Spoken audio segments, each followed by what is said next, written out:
Let's look at how we can view, manage, and edit all of our project's digital assets in one view, using the Pages Docker and multi-page view. This gives us the ability to see all pages in a document simultaneously. It means that you don't have to click a page tab to navigate to other parts of your document. We can move objects across pages fluidly, compare designs side by side, and freely move pages around or arrange them as we wish. In this example, I have an 8-page document. Pages are displayed in single-page view with page tabs along the bottom.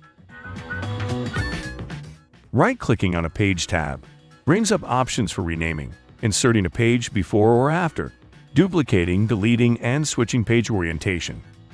These options and more are also available in the Layout menu. I can also drag and drop page tabs to rearrange order. When viewing single pages only, moving or copying objects between pages requires a few steps. To move this design element from page 1, I have to cut it out, display page 2, and paste it back in. Multi-page view is available in the Pages Docker, which can be opened by choosing Window, Dockers, Pages, or by clicking the plus tab in the list of open Dockers. I can also start a document in multi-page view by choosing File, New, and switching to page view, although I would still have to open the Pages Docker. In the Pages Docker, thumbnails of each page are listed in order. This is the default single-page view, and clicking a page in the Docker displays that page in the workspace. At the bottom of this Docker, I can add a new page, which will be placed after the currently selected page or delete the selected page. The Options menu at the top of the Docker also has commands to add a new page, insert one or more pages, duplicate the current page, and delete. I can also switch from list view to grid view, which is similar to page sorter view in previous versions of CorelDRAW. I can adjust the thumbnail size. This Docker is also searchable, which is handy if I have named pages or a long list of numbered pages. To display multiple pages in the workspace, I'll click the multi-page view icon, which displays all pages at once. Here, I've zoomed in to fit all pages. By default, the pages are listed in a 4-column grid. If I drag and drop in the Docker to change the page order, the page positioning in the grid updates as well. Clicking a page in the Docker selects that page in the drawing window, and double-clicking on a page thumbnail will zoom to that page. If I zoom out to see all pages, and then return to single-page view, the view zooms to the selected page, returning me to page view. I'll click the multi-page view settings icon to change the number of columns, which changes the zoom again to include all pages. I can also change the spacing between pages and switch to vertical or horizontal layout. I can click Custom for a free-form layout, which I'll discuss more a bit later on.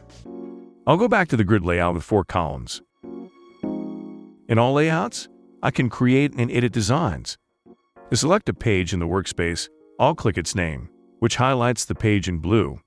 There's a context menu for page options, and I can interactively resize the selected page, which affects all pages. Dragging a corner resizes the page on 2 sides, while keeping the content in its original position. To add equal margins on all sides, I can hold the Shift key while dragging a corner, dragging aside stretches or narrows. By default, resizing affects all pages, but I can switch to current page and resize just one page. Moving or copying objects between pages is also easy in multi-page view. I can switch the images on the front and back covers without needing to cut and paste. Multi-page view is handy for facing page documents as well. I'll choose Layout, Page Layout, and enable facing pages.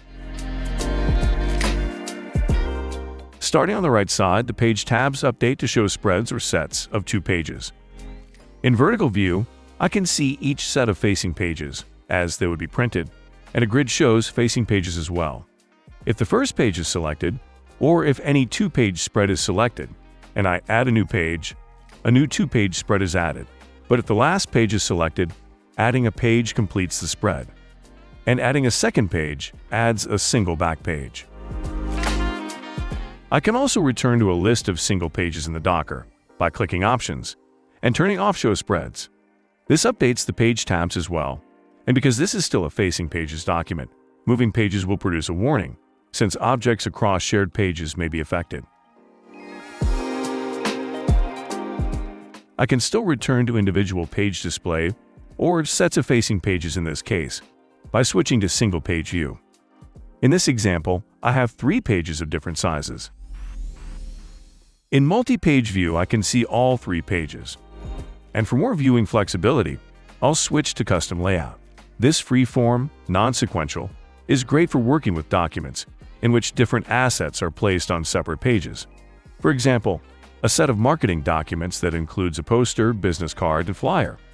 In horizontal, vertical, and grid layouts, the pages have fixed positions, but in custom mode, I can grab the page by its page name and move it anywhere. Now in this condensed view, I can easily copy elements from page to page.